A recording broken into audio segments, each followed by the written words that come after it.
ನನ್ನ ಹೆಸರು ಮೋಕ್ಷಿತಾ. ನಾನು ತುಂಬ ಖುಷಿಯಲ್ಲಿದ್ದೆ ನನ್ನ ಅಕ್ಕನ ಮದುವೆ ಅಂತ. ನನ್ನ ಅಜ್ಜಿ ಚಿಕ್ಕ ವಯಸ್ಸಿದ್ದಾಗಲೇ ನನ್ನ ಅಪ್ಪನ ತಂಗಿ ಮಗನಿಗೆ ಕೊಟ್ಟು ಮದುವೆ ಮಾಡಿಸ್ಬೇಕು ಅಂತ ಆಸೆ ಪಟ್ಟಿದ್ರು. ನನ್ನ ಅಕ್ಕನ ತುಂಬ ಪ್ರೀತಿ ಮಾಡ್ತಾಯಿದ್ಲು ಅವನನ್ನು. ಅವನು ತುಂಬ ಹ್ಯಾಂಡ್ಸಮ್ ಆಗಿದ್ದ, ಒಳ್ಳೆ ಜಾಬ್ ಕೂಡ ಮಾಡ್ತಾಯಿದ್ದ. ಆದರೆ ಅವನ ಮುಖದಲ್ಲಿ ಆ ರೀತಿಯ ರಿಯಾಕ್ಷನ್ ಇರಲಿಲ್ಲ. ಅವನು ಸೈಲೆಂಟಾಗಿದ್ದ. ನಾನು ಅಂದ್ಕೊಂಡೆ ಅವನು ಒಳಗಿಂದನೇ ತುಂಬ ಖುಷಿಯಿಂದ ಇರಬೇಕು ಅಂತ. ಮದುವೆ ದಿನಾನು ಬಂತು. ನನ್ನ ಅಕ್ಕ ಒಂದು ಅಭ್ಯಾಸ ಇತ್ತು, ಅವಳು ಏನೇ ಇದ್ದರೂ ಡೈರಿಯಲ್ಲಿ ಬರೆದು ಮಡಗೋದು. ಆದರೆ ನನಗೆ ಟಚ್ ಕೂಡ ಮಾಡೋಕ್ಕೆ ಬಿಡ್ತಾ ಇರಲಿಲ್ಲ. ಹೇಳ್ತಾಯಿದ್ರು, ಅದು ನನ್ನ ಪರ್ಸನಲ್ ವಿಷಯ, ಯಾರಿಗೂ ನಾನು ಓದೋದಕ್ಕೆ ಬಿಡಲ್ಲ. ನಾನು ತಮಾಷೆ ಕೂಡ ಮಾಡ್ತಾಯಿದ್ದೆ, ಏನೋ ನಿನ್ನ ಗಂಡನಿಗೂ ಬಿಡಲ್ವಾ ಅಂತ. ನನ್ನ ಅಕ್ಕ ಮದುವೆ ಆಯಿತು. ಆದರೆ ಒಂದು ಒಳ್ಳೆಯದು ಏನು ಅಂದರೆ ನನ್ನ ಭಾವನ ಮನೆ ನಮ್ಮ ಮೇಲಿನ ಮನೆ ಆಗಿತ್ತು. ನನ್ನ ಅಪ್ಪ ಮತ್ತು ತಂಗಿ ಕೆಳಗೆ ಮೇಲೆ ಇದ್ದದ್ದು. ನನ್ನ ಅಕ್ಕ ಎಲ್ಲದರಲ್ಲೂ ಎಕ್ಸ್ಪರ್ಟ್ ಆಗಿದ್ಲು. ಅವಳ ಬ್ಯೂಟಿ ಬಗ್ಗೆನೂ ತುಂಬ ಮೇಂಟೈನ್ ಮಾಡ್ತಾಯಿದ್ಲು. ನನ್ನ ಅಕ್ಕ ನೋಡಲು ತುಂಬ ಚೆನ್ನಾಗಿದ್ಲು, ಆದರೆ ಸ್ವಲ್ಪ ದಪ್ಪವಾಗಿದ್ಲು. ಆದರೆ ಮದುವೆ ಆದ 2 ದಿನದಲ್ಲೇ ಮದುವೆ ಆಗೋ ಮುಂಚೆ ಇದ್ದ ಖುಷಿ ಅವಳ ಮುಖದಲ್ಲಿರಲಿಲ್ಲ. ರೆಡಿಯಾಗಿರ್ತಾ ಇರಲಿಲ್ಲ. ಒಳ್ಳೆ ನೈಟಿ ಹಾಕ್ಕೊಂಡು ತಲೆ ಬಾಚ್ದೇ ಇರ್ತಾಯಿದ್ಲು. ನಾನು ಮತ್ತು ಅಮ್ಮ ಅವಳನ್ನು ಹಾಗೆ ನೋಡಿ ಶಾಕ್.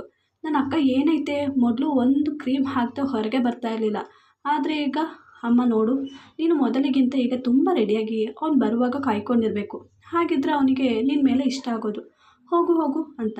ಆಗ ಅಯ್ಯೋ ಅಮ್ಮ, ಅವರಿಗೆ ನಾನು ಹೀಗೆ ಇದ್ರೇ ಚೆನ್ನಾಗಿ ಕಾಣಿಸ್ತೀನಿ, ಮೇಕಪ್ ಮಾಡಿದ್ರೆ ಚೆನ್ನಾಗಿ ಕಾಣಿಸಲ್ಲ ಅಂತ ಹೇಳ್ತಾರೆ, ಅವರಿಗೆ ಇಷ್ಟ ಇಲ್ಲ ಅಂತ ಹೇಳ್ತಾ ಇದ್ಲು. ದಿನೇ ದಿನೇ ಹೀಗೆ ಹೇಳ್ತಾ ಇದ್ಲು. ಅವಳ ಆನ್ಸರ್ ಇದೇ ಆಗಿತ್ತು. 6 ತಿಂಗಳಾದಮೇಲೆ ಅವಳು ಪ್ರೆಗ್ನೆಂಟ್ ಆಗಿದ್ಲು. ನಮಗೆಲ್ಲರಿಗೂ ತುಂಬ ಖುಷಿಯಾಯಿತು. ಆದರೆ ಅವಳ ಮುಖದಲ್ಲಿ ಆಗಲಿ ಅಥವಾ ಭಾವನ ಮುಖದಲ್ಲೇ ಆಗಲಿ ಅಂಥ ಭಾವನೆ ಇರಲಿಲ್ಲ. ನಾನು ಎಷ್ಟೋ ಸಲ ಕೇಳೋಕ್ಕೆ ಪ್ರಯತ್ನ ಮಾಡಿದೆ, ಆದರೆ ಅವಳು ಹೇಳ್ತಾ ಇರಲಿಲ್ಲ. ಅವಳು ಹಾಗೇ ಇರಲಿಲ್ಲ. ಏನೇ ಇದ್ದರೂ ನನ್ನ ಹತ್ರ ಶೇರ್ ಮಾಡ್ಕೋತಿದ್ಲು. ಆದರೆ ಮದುವೆ ಆದಮೇಲೆ ತುಂಬ ಬದಲಾಗಿದ್ಲು. ಒಂದೊಂದು ಸಲ ಬಂದು ಸುಮ್ಮನೆ ನನ್ನ ಮೇಲೆ ರೇಗಾಡ್ತಾ ಇದ್ಲು. ನನಗೂ ಕೋಪ ಬಂದು ಜಗಳ ಆಡ್ತಾ ಇದ್ದೆ. ಕೊನೆಗೆ ಅಳುತ್ತಾ ಹೋಗ್ತಾ ಇದ್ಲು. ಆದರೆ ಅಮ್ಮನ ಹತ್ರ ಒಂದೊಂದು ಸಲ ಹೇಳ್ತಾ ಇದ್ಲು, ಅಮ್ಮ, ಮಗು ಹುಟ್ಟಿದ ಮೇಲೆ ನಾನು ಸಂತೋಷವಾಗಿದ್ದರೆ ಆಗುತ್ತೆ ಮಗುವಿಂದ ಅಂತ. ಆಗ ಅಮ್ಮ, ಯಾಕೆ ಹೀಗೆ ಹೇಳ್ತಾ ಇದೆಯಾ, ನೀನೀಗ ಸಂತೋಷವಾಗಿಲ್ವಾ ಅಂತ. ಅಲ್ಲ ಅದು ಅಂತ ಬೇರೆ ವಿಷಯದ ಬಗ್ಗೆ ಮಾತಾಡ್ತಾ ಇದ್ಲು. ಡೆಲಿವರಿ ಆಯಿತು. ನನ್ನ ಅಕ್ಕನಿಗೆ ಒಂದು ಹೆಣ್ಮಗು ಆಯಿತು. ಆದರೆ ಅಕ್ಕ ಉಳಿಲಿಲ್ಲ. ಅಕ್ಕ ಸತ್ತೋದ್ಲು. ತುಂಬ ದುಃಖ ಆಯಿತು. ಈ ಮಗುನ ಆಂಟಿ ಎತ್ತುಕೊಂಡು ಹೋದರು. ಅಕ್ಕನ ಅಂತ್ಯ ಸಂಸ್ಕಾರ ಆಯಿತು. ಸ್ವಲ್ಪ ದಿನಗಳು ಕಳೀತು. ಅಲ್ಲಿ ಆಂಟಿಗೆ ಮಗು ಮತ್ತು ಮನೆ ಮ್ಯಾನೇಜ್ ಮಾಡಲು ತುಂಬ ಕಷ್ಟ ಆಗ್ತಾಯಿತ್ತು. ನಾವು ಮಗುನ ನೋಡ್ಕೋತಿದ್ವಿ. ಆ ದಿನಗಳಲ್ಲಿ ಒಂದು ಶಾಕ್ ನ್ಯೂಸ್ ಏನಂದರೆ, ಅದು ನನ್ನ ಅಮ್ಮನ ಅಣ್ಣ ಬಂದು ಅವ್ರ ಮಗನಿಗೆ ನನ್ನ ಕೈ ಕೇಳ್ತಾಯಿದ್ರು. ಆದರೆ ಅವನಿಗೆ ಮೊದಲೇ ಮದುವೆ ಆಗಿತ್ತು. ಆದರೆ ಪ್ರೀತಿ ಮಾಡಿ ಮದುವೆ ಆಗಿತ್ತು. ಆದರೆ ಮದುವೆ ರಿಸೆಪ್ಷನ್ ದಿನವೇ ಜಗಳ ಆಡಿ ಡೈವರ್ಸ್ ಕೊಟ್ಟು ಹೋಗಿದ್ಲು. ಅವರು ಬಂದು, ನನಗೆ ಇನ್ನೂ ಹೊರಗಡೆಯಿಂದ ಹೆಣ್ಣು ಬೇಡ, ಒಬ್ಬಳನ್ನೇ ನೋಡಿ ಸಾಕಾಗಿದೆ, ನನಗೆ ನಮ್ಮದರಲ್ಲೇ ಬೇಕು, ನಮ್ಮ ಮನೆ ಮಗಳಾಗಿ ಇರ್ತಾರೆ, ನೀನು ನಿರಾಕರಿಸ್ಬಾರ್ದು, ಒಪ್ಕೋಬೇಕು ಅಷ್ಟೇ ಅಂತ ಹೇಳಿ ಹೋದರು. ಅಮ್ಮನಿಗಾಗಲಿ ನಮಗಾಗಲಿ ಬೇರೆ ಆಪ್ಷನ್ ಇರಲಿಲ್ಲ, ಒಪ್ಕೊಳ್ಳೇಬೇಕಾಗಿತ್ತು. ಹಾಗೆ ಸಾದವಾಗಿ ಬೇಗನೆ ಮದುವೆ ಮಾಡಿದ್ರು. ಮದುವೆ ದಿನ ಭಾವ ಬಂದರು. ನನಗೆ ಮದುವೆಗೆ ಅಂತ ಒಂದು ಗಿಫ್ಟ್ ಕೊಟ್ಟರು. ಮತ್ತು ಹೇಳಿದ್ರು, ಇದು ನನ್ನ ಅಕ್ಕನ ಗಿಫ್ಟ್ ಮಾಡಿದ್ದು, ಆದರೆ ಅವಳೇ ಇಲ್ಲ ಹಾಕ್ಕೊಳ್ಳೋಕ್ಕೆ, ಅದಕ್ಕೆ ನಿನಗೆ ಅಂತ ಹೇಳಿ ಕೊಟ್ಟರು. ನಾನು ಅದನ್ನು ಓಪನ್ ಮಾಡಿ ನೋಡಿದಾಗ ಬಳೆಗಳಾಗಿತ್ತು. ಅದು ತುಂಬ ಚೆನ್ನಾಗಿತ್ತು. ಇದು ತುಂಬ ಚೆನ್ನಾಗಿದೆ ಅಂತ ಹೇಳಿದೆ. ಮತ್ತು ಹೇಳಿದ್ರು, ನಾನು ಕೊಟ್ಟಿದ್ದು ಅಂತ ಯಾರಿಗೂ ಹೇಳಬೇಡ ಅಂತ. ಆವತ್ತು ಮದುವೆ ಆಯಿತು. ಮದುವೆ ದಿನ ನನ್ನ ಗಂಡ ವಿಕ್ಕಿ ಬಂದು ಅವನು ನನ್ನ ನೋಡ್ದ. ನಾನು ಹಾಲು ಕೊಡೋಕ್ಕೆ ಹೋದಾಗ ಅವನು ನನ್ನ ಕೈ ನೋಡಿ ನನ್ನ ಕೈಯನ್ನು ಜೋರಾಗಿ ತಳ್ಳಿದ. ಹಾಲೆಲ್ಲ ಕೆಳಗೆ ಬಿದ್ದಿತ್ತು. ನನ್ನ ಕೈ ಜೋರಾಗಿ ಹಿಡ್ಕೊಂಡು, ನೀನು ನನ್ನ ಮದುವೆ ಆಗೋಗೋಸ್ಕರ ಹೀಗೆ ಮಾಡ್ತೀಯ ಅಂತ ಅಂದ್ಕೊಂಡಿರಲಿಲ್ಲ, ಹೇಳು, ಇದು ಎಲ್ಲಿಂದ ಬಳೆ ನಿನ್ನಿಂದ ನಾನು ಪ್ರೀತಿ ಮಾಡೋ ಹುಡುಗಿನ ದೂರ ಮಾಡಿದೆ, ನೀನು ನನ್ನ ಪ್ರೀತಿನ ದೂರ ಮಾಡಿದವಳು, ನೀನು ಬೇಕು ಅಂತ ಹೀಗೆ ಎಲ್ಲ ಮಾಡಿದ್ದು, ನನ್ನ ಜೊತೆ ಪ್ಲ್ಯಾನ್ ಮಾಡಿ ಮದುವೆ ಆಗಲು, ಈಗಲೇ ಇಲ್ಲಿಂದ ಹೋಗು, ಇಲ್ಲ ಅಂದರೆ ಅಂತ ಕೋಪ ಮಾಡಿ ನಾನು ಬರೋವರೆಗೆ ನೀನು ಹೋಗಿದ್ದರೆ ಒಳ್ಳೆಯದು ಅಂತ ಹೋದರು. ನನಗೆ ಏನು ಮಾಡಬೇಕೋ ಗೊತ್ತಾಗ್ತಿರ್ಲಿಲ್ಲ. ಆ ಬಳೆನ ನೋಡಿ ಅಂಥದ್ದು ಏನಿದೆ ಈ ಬಳೆಯಲ್ಲಿ ಅಂತ ಹೋಗಿ ದೊಡ್ಡಮ್ಮನ ಹತ್ರ ನೀನು ಹೋಗು ಅಂತ ಹೇಳಿದ್ದಾರೆ, ನಾನು ಏನೂ ಮಾಡಿಲ್ಲ ಅಂದೆ. ಆಗ ಫೋನ್ ಮಾಡಿದ್ರು. ಆಗ ಅವ್ರು ವಿಕ್ಕಿ ಕೇಳಿ, ನೀನು ಇಂಥ ಮನೆ ಹಾಳು ಕೆಲಸ ಮಾಡ್ತೀಯ ಅಂತ ಮನಸ್ಸಲ್ಲೂ ಅಂದ್ಕೊಂಡಿರಲಿಲ್ಲ, ನನ್ನ ಮಗನ ಜೀವನದಲ್ಲಿ ಆಟ ಆಡ್ತೀಯ ಅಂತ ಅಂದ್ಕೊಂಡೇ ಇರಲಿಲ್ಲ, ಮೊದಲು ತೊಲಗು ಇಲ್ಲಿಂದ ಅಂತ ಹೇಳಿ ನನ್ನ ಮನೆಯಿಂದ ಆಚೆ ಕಳಿಸಿದ್ರು. ಏನು ಹೇಳಲೂ ಇಲ್ಲ ನಾನು ಏನು ಮಾಡಿದ್ದೀನಿ ಅಂತ.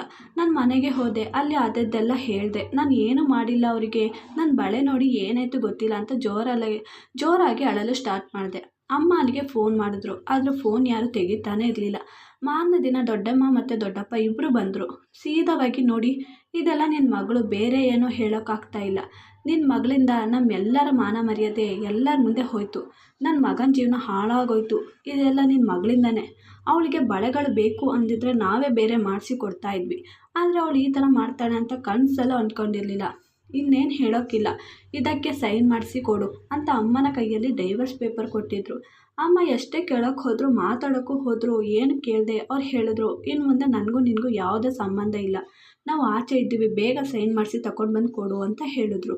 ಅಮ್ಮನಿಗೆ ಅವ್ರ ಅಣ್ಣನಿಗೆ ಏನು ಹೇಳೋಕ್ಕಾಗಲ್ಲ. ನನ್ನ ಕೈಯಲ್ಲಿ ಸೈನ್ ಮಾಡಿಸಿದ್ರು, ಅವ್ರ ಕೈಯಲ್ಲಿ ಕೊಟ್ಟರು. ನನ್ನ ಹತ್ರ ಬಂದು, ನೀನು ಹೋಗಿ ಒಂದು ರಾತ್ರಿಯಲ್ಲಿ ಅಂಥದ್ದು ಏನು ಮಾಡಿದೆ, ಅವರು ನನ್ನ ಸಂಬಂಧನ ಮುರಿದ್ಬಿಟ್ರಲ್ಲ, ನೀನೆಲ್ಲೋ ಬೇಡವಾದದ್ದು ಮಾಡಿದ್ದೀಯ, ಅದಕ್ಕೆ ಅವರು ಅಷ್ಟು ಬೇಜಾರಾಗಿ ಹೀಗೆಲ್ಲ ಹೇಳಿ ಹೋಗಿದ್ದು. ಏನು ಮಾಡಿದೆ ಹೇಳು, ಏನು ಮಾಡಿದೆ ಅಂತ ಹೊಡಿತಾ ಇದ್ರು. ನಾನು ಎಷ್ಟೇ ಹೇಳಿದ್ರು ನಾನು ಏನೂ ಮಾಡಿಲ್ಲ ಅಂತ ಅಮ್ಮ ಕೇಳ್ತಾನೆ ಇರಲಿಲ್ಲ, ನಾನು ಏನೂ ಮಾಡಿಲ್ಲ ಅಂತ.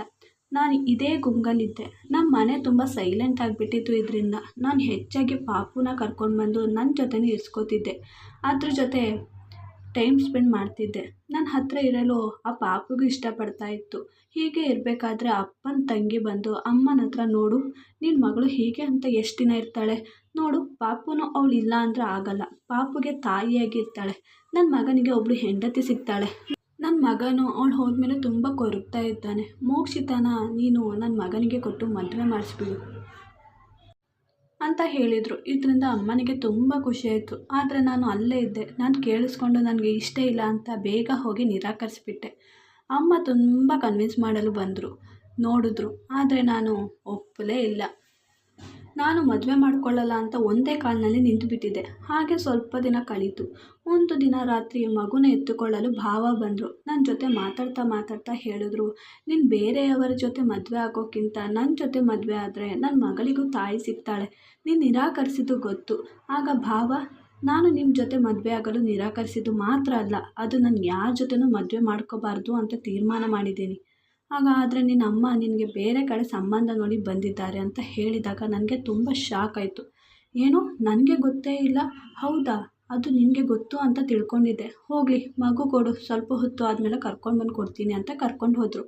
ನಾನು ಆ ಕೂಡಲೇ ಅಮ್ಮನ ಹತ್ರ, ಅಮ್ಮ ನೀನು ಬೇರೆ ಕಡೆ ನನ್ನ ಕೊಟ್ಟು ಮದುವೆ ಮಾಡಿಸ್ಬೇಕು ಅಂತ ಅಂದ್ಕೊಂಡಿದ್ದೀಯಾ? ಆಗ ಹಾಂ, ಅದು ನಿನ್ನ ಎಷ್ಟು ದಿನ ಅಂತ ನನ್ನ ಮನೇಲಿ ಹೀಗೆ ಇರಿಸ್ಕೊಳ್ಳೋಕ್ಕಾಗುತ್ತೆ, ನಿನ್ನ ಮದುವೆ ಮಾಡಿ ನಿನ್ನ ಜೀವನ ಚೆನ್ನಾಗಿ ಕಳಿಬೇಕು, ಇನ್ನು ನಾವು ತುಂಬ ದಿನ ಇರಲ್ಲ, ಇನ್ನು ನಿನ್ನ ಇಲ್ಲೇ ಒಬ್ಬಳೇ ಬಿಟ್ಟು ಹೋಗಿ ಸಮಾಧಾನವಾಗಿ ಮಲ್ಕೋತೀವ? ಆಗ ಅಮ್ಮ, ನಾನು ಅವತ್ತು ಯಾರ ಜೊತೆನೂ ಮದುವೆ ಮಾಡ್ಕೊಳ್ಳಲ್ಲ ಅಂತ ಹೇಳಿದ್ದು ಒಂದೇ ಮಾತಿನಲ್ಲಿ, ನೀನು ಮದುವೆ ಮಾಡಿಸ್ಲೇಬೇಕು ಅಂದರೆ ಭಾವನ ಜೊತೆನೇ ಮದುವೆ ಮಾಡಿಸು, ಮಗುಗೆ ಒಬ್ಬ ತಾಯಿ ಸಿಗ್ತಾಳೆ ಅಂತ ಹೇಳಿದಾಗ ಅಮ್ಮನಿಗೆ ತುಂಬ ಖುಷಿಯಾಯಿತು. ಹಾಗೆ ಭಾವನಿಗೆ ಕೊಟ್ಟು ಸಾದವಾಗಿ ಮದುವೆ ಮಾಡಿಸಿದ್ರು. ಭಾವನ ಮುಖದಲ್ಲಿ ತುಂಬ ಸಂತೋಷ ಇದೆ.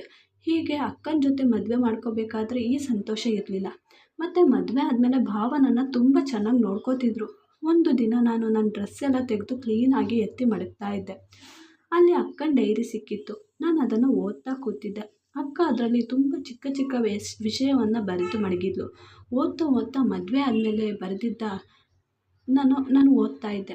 ಅದರಲ್ಲಿತ್ತು, ಭಾವ ಅಕ್ಕನ ಜೊತೆ ಚೆನ್ನಾಗಿರಲಿಲ್ಲ, ಭಾವನಿಗೆ ನನ್ನ ಇಷ್ಟ ಇತ್ತು ಅಂತ.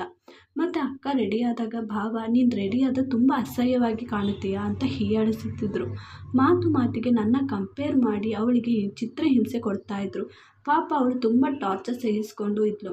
ಮತ್ತು ಅವಳು ಭಾವನ ಹತ್ರ, ನನಗೆ ಒಂದು ಮಗು ಆದಮೇಲೆ ನಿಮ್ಮನ್ನು ಬಿಟ್ಟು ಈ ಮನೆನೂ ಬಿಟ್ಟು ನನ್ನ ಮಗುನ ಕರ್ಕೊಂಡು ಹೋಗಿಬಿಡ್ತೀನಿ ಎಲ್ಲಿಗಾದರೂ, ನನಗೆ ಒಂದು ಬಲ ಬೇಕು ಜೀವಿಸಲು ಅಂತ ಬೇಡಿದ್ದಕ್ಕೆ ಮಗು ಆಯಿತು. ಆದರೆ ಅವಳು ಡೆಲಿವರಿ ಸಮಯದಲ್ಲಿ ಸತ್ತೋದ್ಲು. ನನಗೆ ಇದರಿಂದ ತುಂಬ ಅಂದರೆ ತುಂಬ ದುಃಖ ಆಯಿತು. ತುಂಬ ಅಳ್ತಾ ಕೂತಿದ್ದೆ. ಆಗ ನನಗೆ ಜ್ಞಾಪಕ ಬಂತು ಆ ಬಳೆ ಬಗ್ಗೆ. ನನ್ನ ಮೊದಲು ಗಂಡ ಅದನ್ನು ನೋಡಿ ಹೀಗೆ ಮಾಡಿದ್ದ್ಯಾಕೆ, ಅದನ್ನು ಭಾವನೆ ಕೊಟ್ಟಿದ್ದೆ, ನನಗೇನೋ ಡೌಟ್ ಹೊಡಿತೈತೆ ಅಂತ ಅಂದ್ಕೊಂಡು ಬರೋವರೆಗೆ ಕಾದು ಅವ್ರ ಹತ್ರ ಕೇಳಿದೆ, ನನಗೆ ನಿಮ್ಮ ಬಗ್ಗೆ ಎಲ್ಲ ಗೊತ್ತಾಗಿದೆ, ನೀವು ನನ್ನ ಅಕ್ಕನ ಜೊತೆ ಹಾಗೆ ಮಾಡಬಾರ್ದಿತ್ತು, ನಿಮಗೆ ಇಷ್ಟ ಇರಲಿಲ್ಲ ಅಂದರೆ ಮೊದಲೇ ಹೇಳ್ಬೋದಾಗಿತ್ತಲ್ಲ, ಆದರೆ ನೀವು ಮದುವೆ ಮಾಡಿಕೊಂಡು ನನ್ನ ಅಕ್ಕನ ಕೊಂದೇ ಬಿಟ್ರಿ, ಈ ಬಳೆ ಬಗ್ಗೆನೂ ಗೊತ್ತಾಗಿದೆ ಅಂತ ಸುಳ್ಳು ಹೇಳಿದೆ, ನನಗೆ ನೀವು ನನ್ನ ಅಕ್ಕನ ಜೀವನ ಹಾಳು ಮಾಡಿದ್ದಲ್ಲದೆ ನನ್ನ ಜೀವನ ಅಂತ. ಆಗ ಹಾಂ, ಅದು ನಾನು ನಿನ್ನ ಮೊದಲಿಂದನೂ ಇಷ್ಟಪಡ್ತಾ ಇದ್ದೆ, ಆದರೆ ನಾನು ಚಿಕ್ಕ ವಯಸ್ಸಿನಿಂದ ನಿಮ್ಮ ಅಕ್ಕನ ಜೊತೆ ಮದುವೆ ಮಾಡಿಸೋದು ಅಂತ ಹೇಳ್ತಾ ಇದ್ರು ಎಲ್ಲರೂ. ನನಗೆ ನಿರಾಕರಿಸಲು ಆಗಲಿಲ್ಲ. ನಾನು ಮದುವೆ ಆದಮೇಲೆ ಸರಿಯಾಗ್ಬೋದೇನೋ ಅಂತ ಅಂದ್ಕೊಂಡಿದ್ದೆ, ಆದರೆ ನಿನ್ನ ಮರೆಯೋಕ್ಕೆ ಆಗ್ತಾ ಇರಲಿಲ್ಲ. ನಾನು ನಿನ್ನ ಅಕ್ಕನ ಜೊತೆ ಸರಿಯಾಗಿರಲಿಲ್ಲ. ಅವಳು ಒಂದು ವಿಷಯ ಹೇಳಿದ್ದು, ಮಗು ಆದಮೇಲೆ ಹೋಗಿಬಿಡ್ತೀನಿ ಅಂತ. ಹಾಗೆ ನಾನು ಒಪ್ಕೊಂಡೆ. ಅವಳು ಓಡಿ ಹೋದ್ಲು ಅಂತ ಹೇಳಿ ನಿನ್ನ ಮದುವೆ ಮಾಡ್ಕೋಬೋದು ಅಂದ್ಕೊಂಡಿದ್ದೆ. ಆದರೆ ಡಿಲಿವರಿ ಸಮಯದಲ್ಲಿ ಅವಳು ಸತ್ತೋಗಿದ್ಲು. ಅವಳು ಸತ್ತ ತಕ್ಷಣ ನಿನ್ನ ಜೊತೆ ಮದುವೆಗೆ ಕೇಳೋದು ಸರಿ ಇಲ್ಲ ಅಂತ ಸ್ವಲ್ಪ ದಿನ ಆಗಲಿ ಅಂತ ಅಂದ್ಕೊಂಡಿದ್ದೆ. ಆದರೆ ಮಧ್ಯದಲ್ಲಿ ಅವ್ನು ನಿನ್ನ ಜೊತೆ ಮದುವೆಗೆ ಕೇಳ್ದ. ಅಲ್ಲಿ ಗೊತ್ತಾಯಿತು ಅವ್ನ ಹೆಂಡತಿ ರಿಸೆಪ್ಷನ್ ದಿನ ಅವಳ ಬಳೆ ಅತ್ತೆಗೆ ಕದ್ದಿದ್ದು ಅಂತ ಎಲ್ಲರ ಮುಂದೆ ಅಪವಾದ ಮಾಡಿದ್ದಕ್ಕೆ ಅವ್ನು ಕೋಪದಿಂದ ಡೈವರ್ಸ್ ಕೊಟ್ಟ.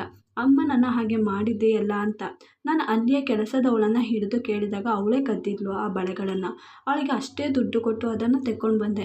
ನಿನಗೆ ಮದುವೆ ದಿನ ಕೊಟ್ಟೆ. ನೀನು ಅವತ್ತು ರಿಸೆಪ್ಷನ್ಗೆ ಹೋಗಿದ್ದೆ ಅವ್ನು ನಿನ್ನ ಕೈಯಲ್ಲಿ ಆ ಬಳೆ ನೋಡಿದಾಗ ನೀನು ಅವನನ್ನು ಮದುವೆ ಮಾಡಿಕೊಳ್ಳಲು ಅವನ ಹೆಂಡತಿ ಬಳೆ ಕದ್ದು ಹೀಗೆಲ್ಲ ಮಾಡಿದ್ದು ಅಂತ ಅಂದ್ಕೋಬೇಕು ಅಂತ. ಆದರೆ ನಿಜ, ನಾನು ನಿನ್ನ ಪಡ್ಕೊಳ್ಳೋಕ್ಕೆ, ನನ್ನ ಪ್ರೀತಿಯನ್ನು ಪಡ್ಕೊಳ್ಳೋಕ್ಕೆ ಹಾಗೆ ಮಾಡಿದ್ದು. ನಿನ್ನ ನನ್ನ ಜೀವಕ್ಕಿಂತ ಹೆಚ್ಚಾಗಿ ಪ್ರೀತಿ ಮಾಡ್ತಾ ಇದ್ದೀನಿ, ನೀನು ಒಪ್ಕೊ ಅಂತ ಹೇಳ್ದೆ. ಆದರೆ ನೀನು ನನ್ನ ಬಗ್ಗೆ ಯೋಚನೆ ಮಾಡಿದ್ರಾ ಅಥವಾ ನನ್ನ ಅಕ್ಕನ ಬಗ್ಗೆ ನಿಮ್ಮ ಬಗ್ಗೆ ಮಾತ್ರ ಯೋಚನೆ ಮಾಡೋರು? ಮುಂದೇನು ನಿಮಗೋಸ್ಕರನೇ ನೀವು ಜೀವನ ಮಾಡೋರು. ನಾನು ಇಲ್ಲಿ ಇರಲ್ಲ. ನಾನು ಈ ಮಗುನ ನಿಮ್ಮ ಹತ್ರ ಬಿಟ್ಟು ಹೋಗಲ್ಲ. ಇದು ನನ್ನ ಅಕ್ಕನ ರಕ್ತ, ಅವಳು ಕೊನೆಯ ಆಸೆ. ಅದ್ರ ಜೊತೆ ನೀವು ಇರಲು ಯೋಗ್ಯತೆ ಕೂಡ ಇಲ್ಲ ನಿಮಗೆ ಅಂತ. ಆ ಕೂಡಲೇ ನನ್ನ ಮನೆಗೆ ಹೋಗಿ ಅಮ್ಮನಿಗೆ ಎಲ್ಲ ವಿಷಯ ಹೇಳಿದೆ. ನನಗೆ ಅಂತ ದೇವರು ಈ ಜೀವ ಕೊಟ್ಟಿದೆ. ಅದರ ಜೊತೆನೇ ನಾನು ಮುಂದೆ ಜೀವನ ಮಾಡ್ಕೊಂಡು ಹೋಗ್ತೀನಿ. ನನ್ನ ಜೀವನ ಕಳೆಯಲು ನನ್ನ ಓದು ಇದೆ, ಅದು ಸಾಕು ನನಗೆ ಅಂತ ಹೇಳಿದೆ. ಈ ವಿಡಿಯೋ ಇಷ್ಟವಾದಲ್ಲಿ ಪ್ಲೀಸ್ ನನ್ನ ಚಾನಲ್ನ ಲೈಕ್ ಆ್ಯಂಡ್ ಸಬ್ಸ್ಕ್ರೈಬ್ ಮಾಡಿ.